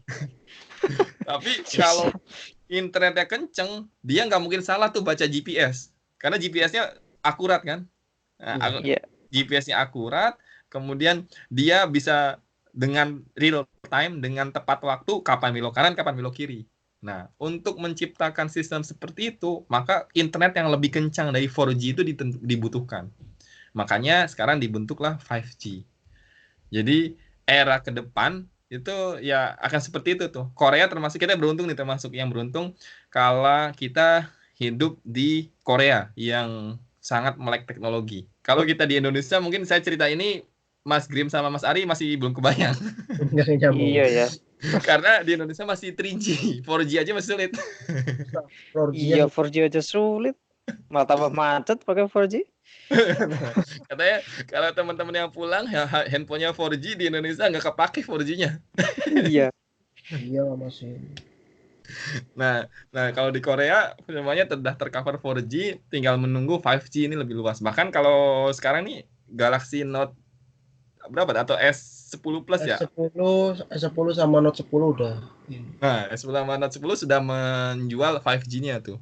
Iya. Nah, termasuk sekarang juga kenapa ada perang dagang Amerika dengan Cina, itu masalahnya ternyata di 5G-nya kan. Jadi Cina ini maju dia dengan adanya perusahaan Cina tuh yang aku tiba-tiba lupa namanya. Pokoknya perusahaan Cina itu sekarang menguasai teknologi 5G. Bahkan di Amerika pun, Amerika terancam dalam artian yang membangun fasilitas 5G itu di Amerika perusahaannya dari Cina. Nah, oleh karenanya si Presiden Trump ini merasa terancam. Suatu saat kalau teknologi 5G-nya dikuasai Cina, ya udah tinggal menunggu waktu Amerika ini dijajah oleh Cina bahasanya. Iya. Karena teknologinya masih masuk semua ke situ. Betul. Makanya Trump ini kalau dilihat dari sisinya Amerika, dia itu memang visioner dan membantu Amerika untuk bisa mandiri. Karena kalau misalkan dibiarkan terus-menerus ya saatnya nanti Amerika akan dikuasai Cina gitu.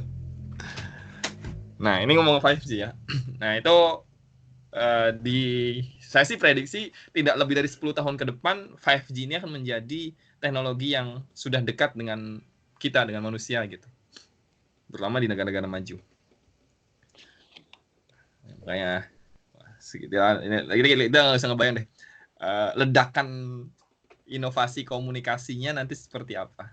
Ya, minggu lalu saya bilang kita sudah bisa lihat video, bisa lihat gambar ya. Yang belum adalah kita ngirimin bau gitu ya. Bisa jadi nanti kita bisa ngirimin bau lagi ini kan dengan teknologi yang baru. Nah, ini kecepatan perkembangan inovasi komunikasi.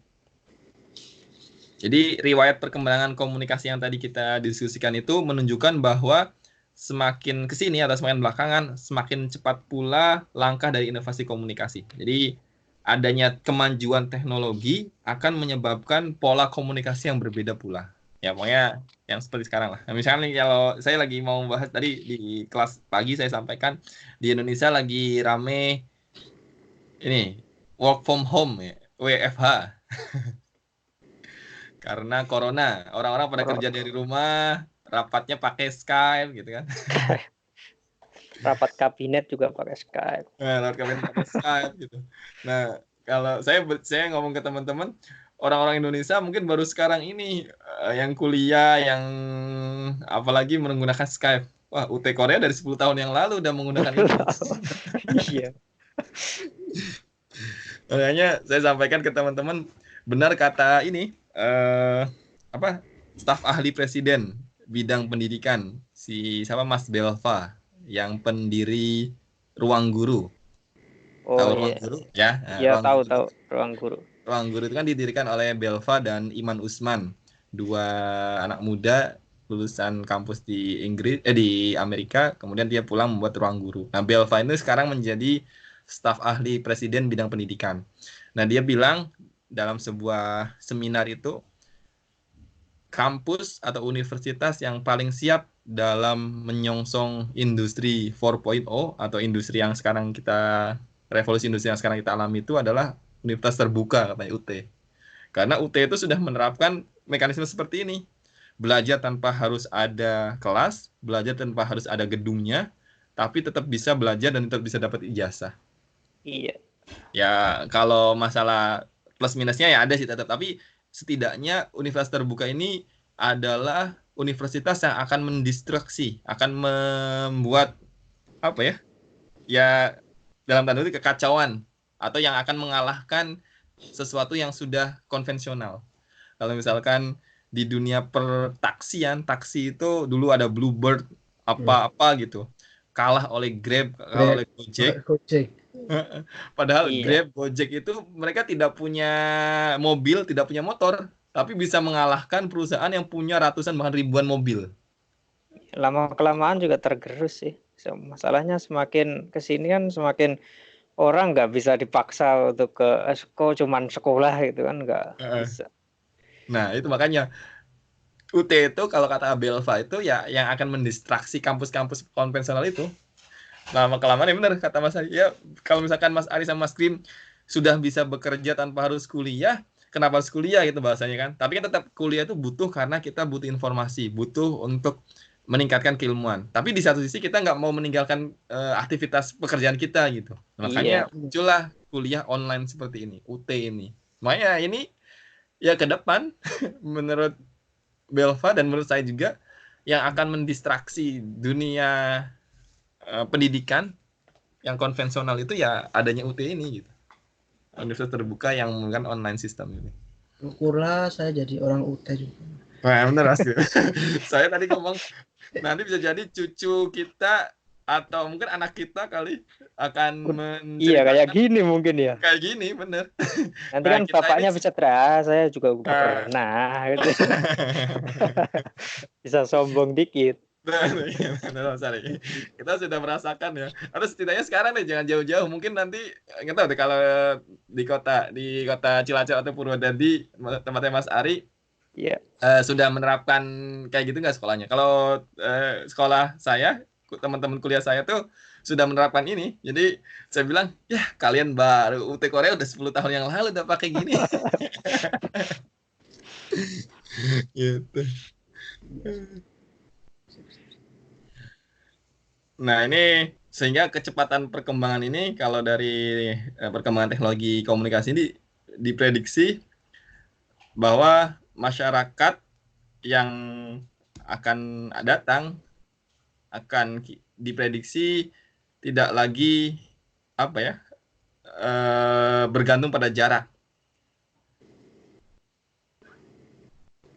Nah sehingga semua ya diprediksi tadi semua interaksi itu kemudian nanti tidak lagi terpisah gara-gara jarak, komunikasi pun nanti tidak lagi manual. Artinya ya manusia bisa memanipulasi dengan teknologi cara komunikasinya.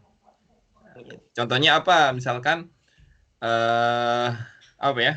sekarang lagi ada istilahnya AI, Artificial Intelligence atau kecerdasan buatan bahasa Indonesia. Kecerdasan buatan itu apa sih? Teman-teman mungkin pernah nggak kalau misalnya sekarang di Facebook nih, kalau teman-teman buka grup biasanya atau buka fanpage, kita buka nih, kemudian klik message-nya, dia langsung keluar tuh, set, kami adalah bla bla bla bla atau apa-apa gitu. Atau kalau belanja di Bukalapak, di apapun kalau kita chatting, belum nanya langsung disalam, salam, selamat datang di Bapak. Nah, ketika kita tanya misalkan pertanyaan A, bisa langsung dijawab juga cepet tuh. Seret. Nah, itu yang menjawab itu bukan orang itu. Itu yang menjawab adalah mesin, artificial intelligence. Kenapa? Dia hanya mengambil kata-kata khusus aja. Atau lebih gampang lagi, jangan jauh-jauh lah. Contohnya kalau yang pernah update nomor paspor di KBRI, pakai kan WhatsApp. Iya, betul. Nah, lapor diri kayak gitu kan, nama. Iya, itu kemarin baru daftar itu yang balas, aku pikir juga bukan orang, pasti kok cepet banget begini. Betul, Mas Krim. Saya daftar langsung tiba-tiba dibalas itu.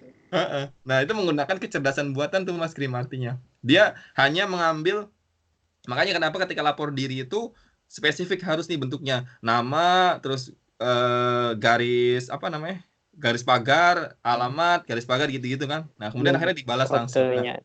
Kodenya betul. Jadi si sistem itu membaca kodenya ini maka akan seperti ini. Gitu. Nah, itu dibacanya oleh sebuah sistem yang menggunakan perangkat gitu, menggunakan teknologi, tidak lagi manual. Nah, yang ke depan hal-hal seperti itu akan kemudian nanti merubah bentuk komunikasi kita. Makanya nih kalau saya ngobrol teman-teman IT, artificial intelligence itu akan merubah banyak hal. Sekarang nih, saya mau satu lagi ngomongin perubahan ini teknologi. Kan kalau teman-teman tahu nggak kalau kita di tes corona itu step by stepnya gimana? Atau Belum tahu sih. di termometer doang.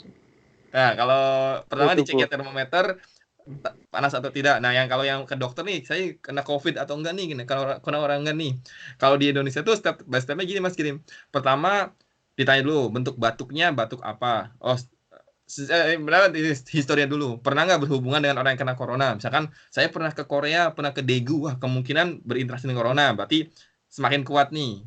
Nah, kemudian dia batuknya seperti apa? Oh, ada kemungkinan corona. Nah, tes selanjutnya adalah dia akan dites di X-ray, di sinar dadanya. Nah, karena apa? Paru-parunya kalau yang kena coronavirus itu akan ada tanda-tanda tertentu. Nah, tapi itu belum kuat tuh. Yang paling kuat adalah di tes selanjutnya. Nah, tesnya ini entah tes ini ingus, liur, atau tes darah. Nah, jadi kan orang bertahap-tahap. Dan untuk yang mahal nih tes darah ini nih, tes darah, tes ingus ini. Nah, akhirnya orang-orang yang di bidang IT itu membuat simulasi dengan cara membaca hanya lewat tes Ronsen. Jadi kalau kita punya foto paru-paru orang nih, tes paru-paru orang, kemudian kita kumpulkan, kita bakal mengetahui orang yang memiliki atau yang menderita atau yang terkena corona tuh kemungkinan bentuk parunya seperti ini, kemungkinan ada Berarti titik-titiknya seperti ini. kebanyakan yang kena kayak gini itu dikumpulkan jadi satu begitu ya. Betul.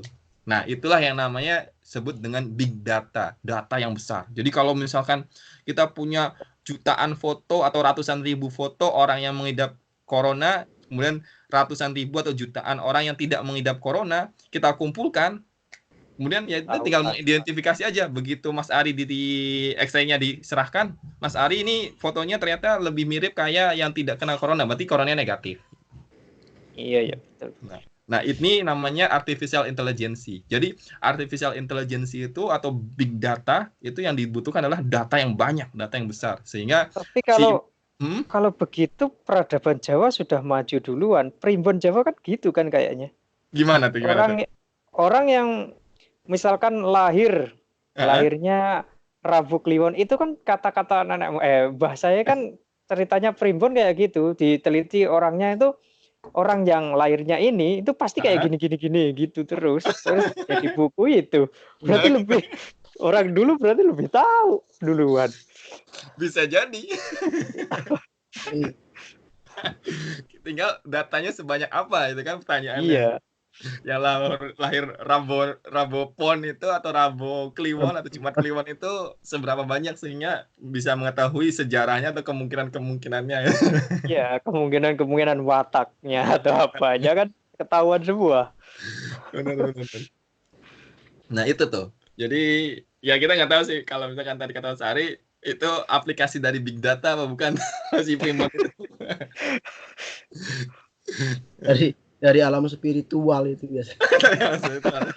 Tapi katanya juga orang dulu tuh pinter juga itu prediksi. Oh, anaknya gini. Oh, dulu tetangganya juga gini. Pas ini sama gitu. Kesamaan gitu. Sama kayak aja. Mimpi juga gitu. Jadi kalau saya punya candaan gini Mas Ari, yang menemukan smartphone itu katanya orang Jawa, lagi orang Tegal katanya. Karena pas pesan makanan cuma nyentuh kacanya aja. Oh iya ya. Betul itu. Kayak iya, warteg kan gitu. Tinggal milih tik gitu di kaca. Bisa. Ya gitulah.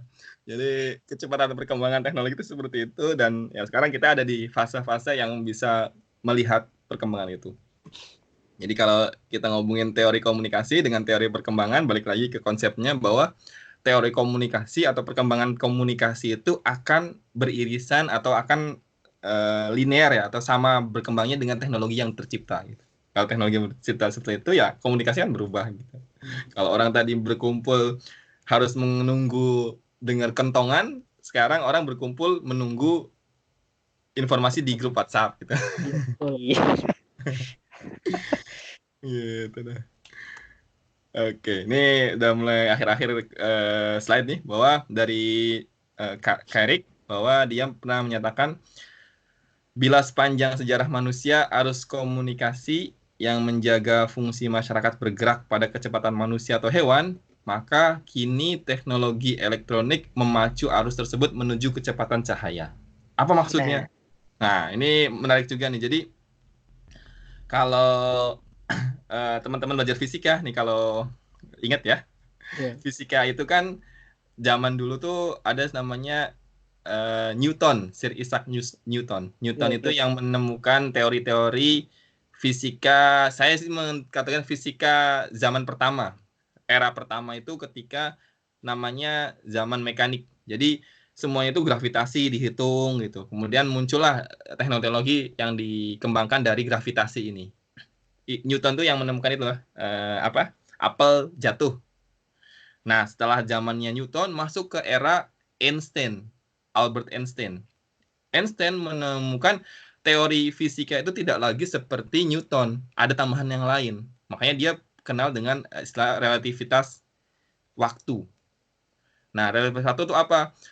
Jadi teman-teman bayangkan kalau kita turun dari lantai 1 ke dari lantai 10 ke lantai 1. Yang satu pakai elevator, yang satu pakai tangga. Yang paling cepat pakai mana? Elevator. Pakai elevator kan? Artinya waktunya itu lebih cepat. Yang pakai tangga lebih jauh gitu. Nah, dalam jarak yang sama ternyata orang itu memiliki waktu yang relatif. Yang kata elevator katanya cuma 5 detik atau katanya 1 menit lah dari lantai 10 ke lantai 1. Yang pakai tangga itu 10 menit gitu jalan. Nah, itu namanya waktu yang relatif gitu. Nah, bayangkan kalau orang tuh geraknya yang pakai elevator tadi, ada lagi orang ketiga nih. Orang ketiga dia geraknya seperti pergerakan cahaya. Cepat gitu. Set. Artinya nanti dia akan lebih cepat lagi nyampe lantai 1 itu. Nah, teknologi kita itu sedang mengarah ke sana. Jadi semakin cepat-cepatan. Makanya tadi kita ngomongin 5G sampai 1G sampai 5G. 5G itu adalah teknologi yang cepat. Gimana kita bisa mengontrol suatu alat dari tempat yang jauh di waktu yang real time. Jadi kalau misalkan ngomongin mobil yang otonomus, mobil yang tanpa ada pengendara, mobil itu harus tahu kapan belok kanan, belok kirinya di waktu yang tepat ketika memang harus belok kanan gitu, atau belok kiri. Nah, komunikasi juga sama. Kita pengennya tidak ada delay, tidak ada jeda. Kita sekarang nih, saya ngomong langsung diterima oleh Mas Ari sama Mas Grim di beda tempat gitu. Tapi kalau mungkin kita beda negara, biasanya ada delay tuh, ada jeda. Sekian detik ada. Iya, sekian detik ada. Gitu. Artinya masih ada tetap ini waktu yang membedakan. Nah, teknologi kita sekarang sedang mengarahkan untuk secepat mungkin ke sana. Makanya kalau kemarin Mas Grim dan Mas Ari bilang mungkin nanti zaman yang akan datang pakainya hologram gitu ya, telepon nih gitu. Nah, yang dibutuhkan oleh hologram adalah ternyata salah satunya bagaimana kecepatan internetnya gitu. Nah, ini kalau ngomongin hologram, teknologi sekarang tuh sudah ada nih. Nah, ini ada telepon yang cuma 1 lembar. Ini sudah ada. Kalau telepon ini. Karena saya ini basicnya S1 S2-nya di bidang teknik material. Nah, kalau di bidang material yang membuat handphone setipis kayak kertas itu sudah ada, namanya graphene. Jadi ya memang sudah tinggal menunggu waktu aja dipasarkan. Sekarang mungkin baru orang-orang tertentu atau aplikasi tertentu saja menggunakan graphene ini untuk teknologi telepon. Karena lagi tetap disempurnakan sehingga ke depan ya tidak lagi setebal sekarang handphone itu, akan setipis kertas. Nah, bisa enteng. Bisa tekuk-tekuk. Iya. Teman-teman silakan kalau iseng setelah kuliah ini searching terkait dengan handphone model ini gitu. Jadi ada Samsung tuh ada iklannya, dia model handphonenya seperti bolpen. Jadi dia punya pulpen. Si pulpen itu dia tekan langsung keluar, jadi ya shred gitu. Nah itu kayak selembar kertas dari pulpen itu keluar gitu. Nah itu karena apa? Karena ada grafin atau material yang mampu menggantikan material yang setebal sekarang ini. Nah, ini di bawah link ini saya sampaikan ada satu video di YouTube. Ada video YouTube yang menggambarkan perusahaan Korea sekarang tuh mengembangkan the future of 5G technology. Jadi Korea tuh sedang benar-benar serius mengembangkan 5G ini. Nanti di situ ada orang mengunjungi laboratorium yang sekarang dikembangkan oleh Korea. Jadi bagaimana mereka menggunakan virtual VR gitu. Virtual itu yang main game, kita pakai kacamata tapi kayak benar-benar menghadapi orang gitu. Iya, virtual reality. Virtual itu. Nah, itu sudah ada tuh ini ya. Pengembangan secara labnya ya. Secara lingkup kecil, belum tinggal menunggu untuk dikomersialiskan aja. Dan itu artinya kalau kata Cerik tadi, kita sedang menuju ke arah kecepatan seperti kecepatan cahaya. Gitu deh, luar biasa ya. Kalau kita ngomong teknologi. Kalau mikir kan kita menuju ke kecepatan cahaya. Kalau kita balik ke zaman orang kita zaman dulu gitu, ada yang bisa kecepatan cahaya itu loh sebenarnya. Oh, siapa tuh Mas? Loh, kan ini kan apa sih namanya, kan ada cerita biasanya kalau apa ya, karomah, ada yang wali punya karomah dan segalanya kan dia bisa berpindah antara Jakarta Solo. Iya betul. Orang dulu tuh ada yang bisa punya, tapi mereka nggak tahu teknologinya itu apa sebenarnya. Nah, karena kita sekarang orang zaman sekarang itu pegangannya teknologi, maka itu dicari rumusnya dan dikembangkan sebenarnya. Betul. Sepakat, Mas. Saya pikir kayak Kanjeng Nabi yang naik buruk itu kan kecepatan cahaya kalau dia bisa nyampe sekian tempat didatangin hanya dalam semalam kan. Betul. Nah, cuman kita nggak tahu teorinya apa sekarang. Teorinya. Baru mencari teorinya. Tapi kasihan setannya nanti kalau sama-sama cepat udah seimbang dia. Sampai sekarang pun kebetulan kan istri saya di Madura ya. Pak Kiainya itu. Iya. Dia bisa gini, mungkin orang kalau orang zaman sekarang mungkin nggak akan percaya gitu. Tapi Pak Kiainya itu bisa berpindah tempat tanpa orang tahu, dan dia udah ada kan. Waktu itu istriku mau pergi ke tempat untuk acara bikin syuting YouTuber gitu kan. Nah, Pak Kiainya padahal di rumah, tapi dia hanya seketika dia udah bisa mendahului ke sana gitu, tapi nggak ada yang tahu gitu. Kita tahu gitu, Pak Kiainya udah di sini. Tapi kalau kita ngomong sama orang-orang yang berpegangannya pada teknologi kan, wah nggak mungkin itu kan. Gitu. Iya. Itu menembus di luar nalar sih sebenarnya sih. Gitu. Betul. Saya tahu bagaimana itu. Betul. Nanti lama kelamaan ketemu pasti rumusnya. Betul, Mas Ari. Saya juga sepakat dengan tadi bahwa sebenarnya teknologi atau bukan teknologi ya, metode ini tuh sudah ditemukan oleh orang zaman dulu. Cuma kita belum percaya aja karena teknologinya sebelum ada gitu. Teorinya kita perlahan-lahan untuk mempercayai ini. Tadi kalau ngomong kasusnya Kanjeng Nabi Muhammad melakukan Isra dari Mekah ke Palestina itu dalam hanya sekian satu malam aja. Sekarang tuh udah terbukti orang naik pesawat cuma 1 jam 2 jam nyampe kan dari Arab ke gitu. Artinya sudah mengarah ke sana, tinggal pembuktiannya aja. Atau kalau lebih jelas lagi, saya juga saya pernah baca kajian coba menafsirkan Al-Quran dengan sains. Salah satunya adalah tafsir terkait dengan cerita Nabi Sulaiman dengan negeri Sabah, dengan Ratu Bilqis. Itu kan saat Ratu Bilqis itu kan terkejut ketika melihat singgasananya itu berpindah dari Yaman, berpindah dari Yaman ke Palestina. Kalau sekarang kan Yaman ke Palestina. Jadi istananya Nabi Sulaiman di Palestina, istana negeri Sabah itu di Yaman. Itu pindah cepat, dan di dalam Al-Quran disampaikan si anak buahnya Nabi Sulaiman ada yang mengatakan saya bisa memindahkan itu dalam waktu. Ya, itu kalau yang kita kenal yang paling cepat adalah sebelum Nabi Sulaiman mengedipkan mata gitu. Kalau yang lainnya sebelum Nabi Sulaiman berdiri dari tempat duduknya ya. Nah, itu artinya waktunya seberapa cepat. Nah, kalau misalkan kita kaitkan dengan kecepatan cahaya, benar. Ya itu paling berapa ratus kilometer atau berapa ribu kilometer. Iya ya, bisa sih. Cepat, bisa berubah. Nah, bagaimana metodenya? Nah, ini yang kemudian sekarang orang lagi berlomba-lomba mengarah ke sana. Gitu. Kita tunggu ya, atau terjadi nggak di masa hidup kita atau enggak ya? Iya ya. Iya. Anak Ya, cucu emang paling. hal seperti itu kan tadi yang Ratu Bilqis sama Raja apa Sulaiman itu. Sulaiman.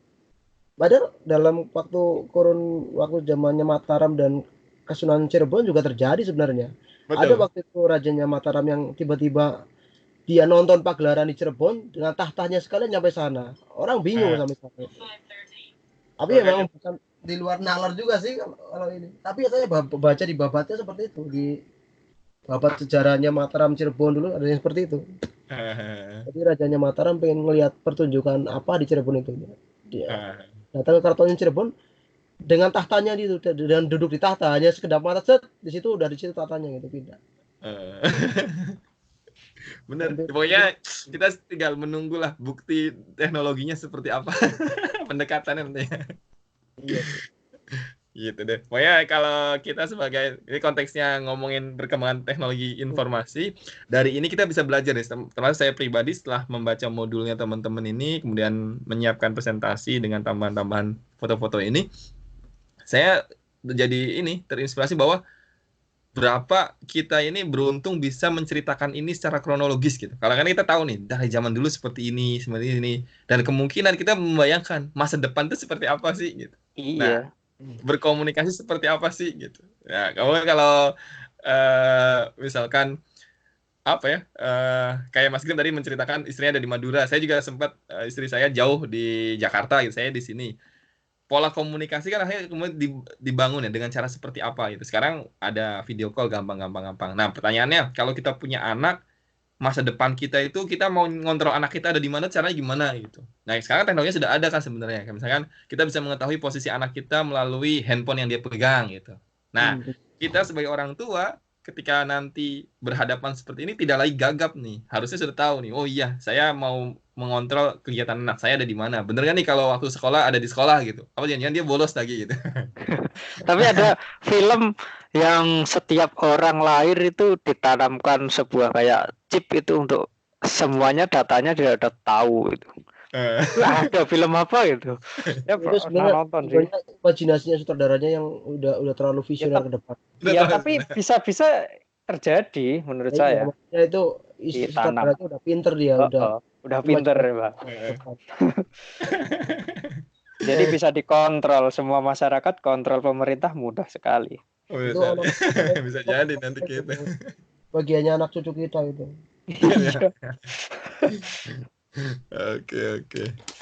Oke nih, sip. Sampai di sini. Ada yang ditanyakan nggak, Mas Grim atau Mas Ari? Sangat jelas sih sampai di sini. Oke, sip. Mas Grim, ada yang mau disampaikan? Iya, jelas. Oke, jelas ya. Sip. Kalau jelas ini kemudian slide terakhir. Jadi ya kurang lebih seperti ini perkembangan teknologi. Nanti kita karena tadi sudah nyerempet-nyerempet teknologi, kita nanti meritili, mendetailkan satu persatu nih di dalamnya teknologi itu apa sih gitu. Kalau radio tuh ada apa sih di radio itu gitu sehingga orang bisa berkomunikasi, broadcasting dan sebagainya. Nanti ini step-step selanjutnya lah. Saya coba nanti juga belajar untuk bisa menyampaikan secara sederhana. Dan saya juga sebenarnya bukan orang elektronika, jadi mungkin ya tidak full informasinya, tapi mencoba nanti kita diskusikan nih alat-alat teknologi zaman sekarang ini di belakang layarnya itu seperti apa sih gitu. Sehingga ya kita melihat nanti ke depannya apa. Gitu. Oke, kalau gitu saya cukupkan juga kalau nggak ada pertanyaan untuk kelas hari ini. Terima kasih banyak nih Mas Ari dan Mas Grim untuk joinnya hari ini. Kita ketemu lagi minggu depan untuk ngobrol-ngobrol atau untuk pertemuan minggu ketiga kelas perkembangan teknologi komunikasi. Dari saya terima kasih. Assalamualaikum warahmatullahi wabarakatuh. Waalaikumsalam warahmatullahi wabarakatuh.